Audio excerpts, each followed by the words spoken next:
Hello hello hello hello friends. आज हम कोविड-19 टीकाकरण की प्रक्रिया के बारे में जानेंगे। जैसे कि आप जानते हैं, इंडिया में कोविड-19 वैक्सीन अप्रूव हो गया है और उसका रोल आउट शुरू हो गया है। तो जानते हैं कि क्या है वैक्सीनेशन की प्रोसेस, क्या आप वैक्सीनेशन करवा पाएंगे।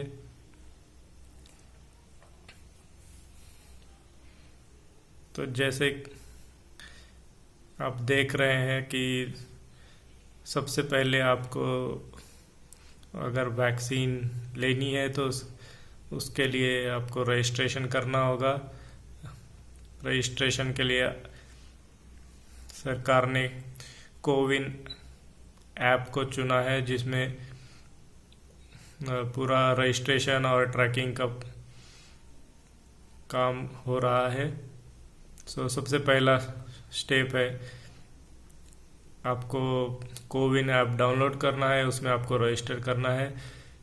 उसके बाद रजिस्टर करने के बाद एसएमएस आएगा, जिसमें डेट, टाइम और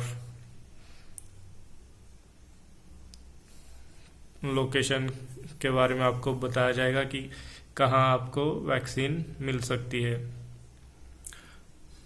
अगला स्टेप है कि आपको वैक्सीनेशन सेंटर पे पहुंचना है, अपना एसएमएस दिखाना है। एसएमएस देखने के बाद वहाँ जो अधिकारी होंगे वो आपका आइडेंटिफिकेशन डॉक्यूमेंट जैसे कि आधार, पासपोर्ट में से कोई भी डॉक्यूमेंट जो आप दिखाएंगे उसको स्कैन किया जाएगा, उसको वेरीफाई किया जाएगा कोविन ऐप के साथ। उसको जो डिटेल आपने फिलअप किया था उसके साथ वेरीफाई किया जाएगा और फिर आपके पास एक ओटीपी आएगा, जिससे आपका फाइनल कंफर्मेशन किया जाएगा। इसके बाद आपको कोविड-19 की पहली डोज दी जाएगी। आशा करता हूँ कि आपको ये जानकारी होगी कि कोविड-19 वैक्सीन के 2 डोज लेना ज़रूरी है। पहला डोज मिलते ही आपका डिटेल अपडेट कर दिया जाएगा कोविन ऐप में, जो आप देख भी पाएंगे। और उसके बाद सेकेंड डोज के लिए भी आपको एसएमएस आएगा और फर्स्ट डोज की तरह ही उसका प्रोसीजर रहेगा। 2 डोज के बीच का अवधि 28 दिन का रहेगा। तो ये था वैक्सीनेशन के लिए प्रोसेस। लेकिन आपको मैं बताना चाहूँगा कि यह प्रोसेस हर किसी को नहीं करना है, क्योंकि हर किसी को अभी यह वैक्सीन मिलने वाला नहीं है।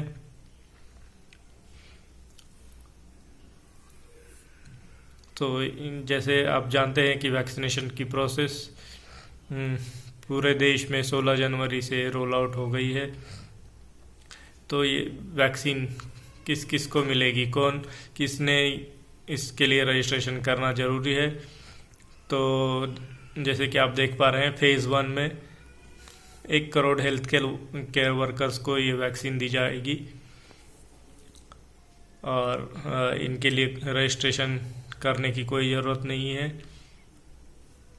फेज़ 2 में 2 करोड़ फ्रंटलाइन वर्कर्स जैसे कि police, arm forces, CRPF, municipal workers, revenue staff, इनको यह वैक्सीन दी जाएगी। फेज़ 3 में 27 करोड़ लोगों को जो कि 50 की उम्र के ऊपर है और वो किसी और बीमारी से जूझ रहे हैं, ऐसे लोगों को फेज़ 3 में वैक्सीनेट किया जाएगा। और फेज़ 4 में यह वैक्सीन प्राइवेट मार्केट में अवेलेबल हो जाएगी, जिसके लिए कोई रजिस्ट्रेशन की ज़रूरत नहीं है। तो यहाँ पर जैसे आप देख रहे हैं, फेज़ 2 के लिए और फेज़ 3 के लिए आपको रजिस्ट्रेशन की ज़रूरत पड़ेगी। अगर आप फ्रंटलाइन वर्कर्स हैं या आप 50 की उम्र के ऊपर हैं और आपको आप किसी और बीमारी से भी पीड़ित हैं, तो आपको इस वैक्सीन के लिए रजिस्ट्रेशन करना जरूरी होगा।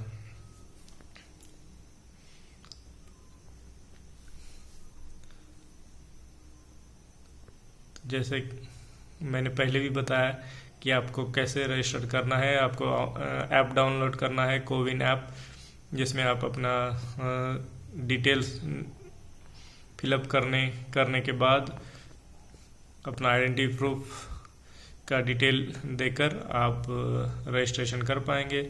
रजिस्ट्रेशन के बाद आपको एसएमएस द्वारा कोविड वैक्सीनेशन सेंटर और की जानकारी और टाइम और पता बताया जाएगा। इसी ऐप के थ्रू आपका यूनिक हेल्थ आईडी भी जनरेट होता है और हेल्थ केयर वर्कर्स को इसमें रजिस्ट्रेशन की ज़रूरत नहीं। सेकेंड डोज के लिए आपको कोविन ऐप के थ्रू ही एसएमएस और रिमाइंडर भेजा जाएगा। तो कई लोगों को ये सवाल होगा कि क्या ये वैक्सीन लेना मैंडेटरी है। तो अभी तक तो ऐसी सरकार ने कोई मैंडेट नहीं दिया है। ये आपको अपने वॉलंटरी है, लेकिन मैं आपको सजेस्ट करूँगा कि आपने वैक्सीन लेना चाहिए अपने आप को कोविड-19 से बचाने के लिए।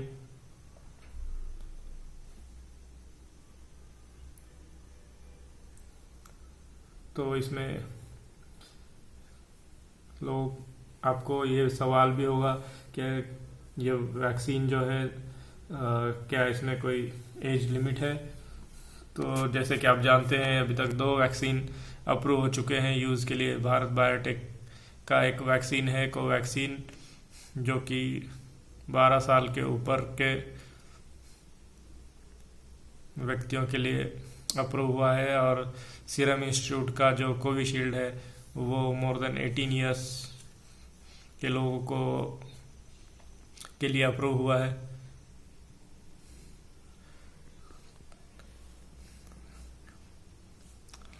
आपको अब ये भी सवाल हो सकता है कि क्या मैं इनमें से कोई वैक्सीन चुन सकता हूँ, कोवैक्सीन या कोविशील्ड। तो अभी तक तो ऐसी कोई प्रोविज़न नहीं है।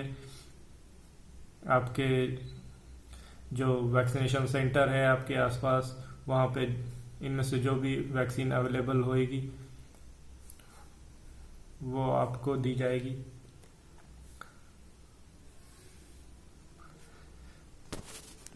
ये एक बहुत ही महत्वपूर्ण सवाल है कि क्या अगर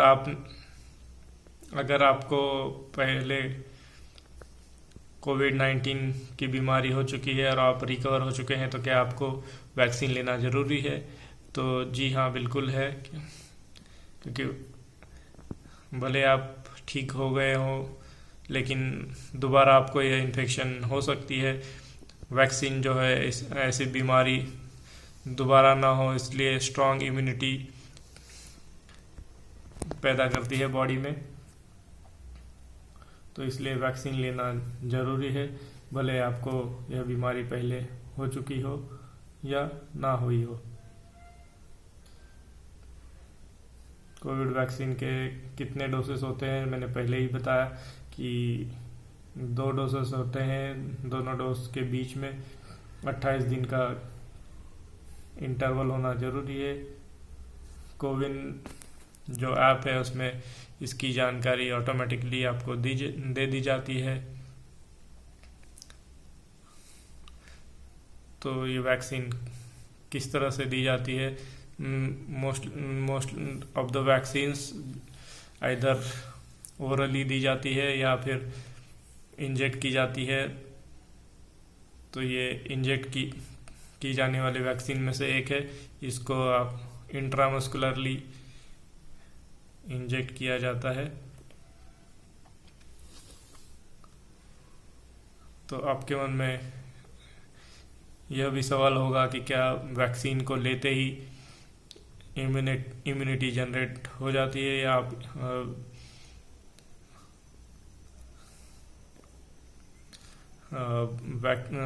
इस बीमारी से लड़ने के लिए तैयार हो जाते हैं। तो इसका जवाब है नहीं। इस वायरस के खिलाफ या इस बीमारी के खिलाफ इम्यूनिटी को पूरी तरह से डेवलप होने के लिए 15 दिन लगते हैं, जो कि आपके सेकेंड डोज के बाद के 15 दिन इसमें काउंट होते हैं।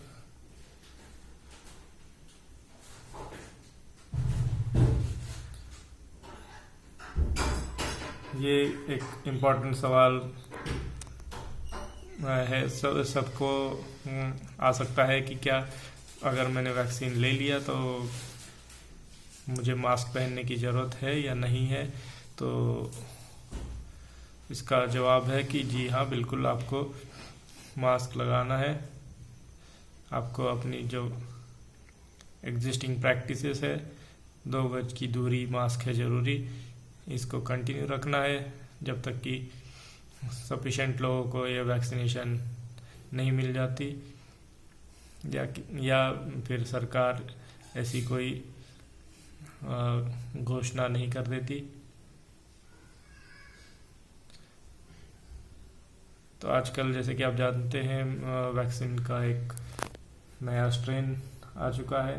तो क्या यह वैक्सीन नए स्ट्रेन के लिए काम करती है या नहीं करती, तो अब तक इसका कोई स्टडी हुआ नहीं है। स्टडी चल रही है इसके ऊपर, और ये एक आम प्रक्रिया है। वायरस तो म्यूटेट होते ही हैं। तो जैसे ही इस पे कोई रिसर्च अवेलेबल हो जाएगी तो इसके बारे में आपको जानकारी मिल जाएगी। अगला सवाल है, क्या यह वैक्सीन सेफ है? तो जी हाँ, बिल्कुल यह वैक्सीन सेफ है। इसकी पूरी स्टडीज़ को इवैल्यूएट करने के बाद ही इसको मंजूरी दी गई है। और ये आपके लिए जनरल नॉलेज का सवाल कि इस तरह का वैक्सीन कौन अप्रूव करता है, कौन मंजूरी देता है, तो इसका उत्तर है कि drugs controller general of India, DCGI कहते हैं जिसको। यह कोई भी दवा या कोई भी वैक्सीन को इंडिया में अप्रूव करती है। तो ये था आज का वैक्सीनेशन के बारे में प्रोसेस और उससे रिलेटेड प्रश्नों के जवाब। तो अगला स्टेप है, आपको करना है लाइक एंड सब्सक्राइब। अगर आपको कोई और भी सवाल है जो इस वीडियो में आंसर नहीं हुए हैं, ऐसा कोई सवाल का आप जवाब चाहते हैं, तो आप कमेंट बॉक्स में ज़रूर लिखें। And don't forget to like, subscribe and share. Thank you very much.